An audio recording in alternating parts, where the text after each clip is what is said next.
Hello friends, I'm Sharon and I welcome you back to QT the Bread of Life.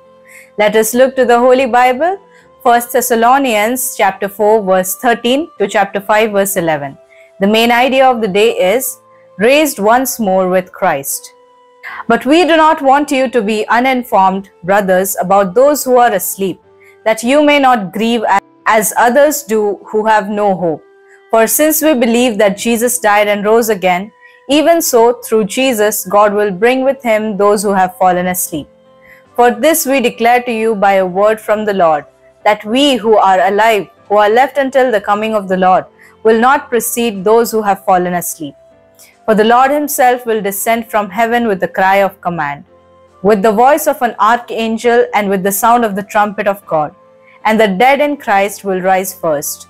Then we who are alive, who are left, will be caught up together with them in the clouds to meet the Lord in the air. And so we will always be with the Lord. Therefore, encourage one another with these words. Let's try to understand the word of God. Some believers in Thessalonica were worried about what would happen to fellow believers who had died. They thought everyone needed to be alive to meet Jesus when he returned.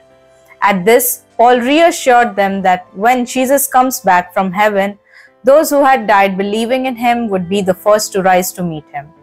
Death on earth is not the end. Everyone who believes in Jesus has the hope of being raised to life again and spend eternity with him. We do not have to be sad or afraid because we have the promise of the resurrection. May the Lord bless us abundantly in these words. Let's pray and practice.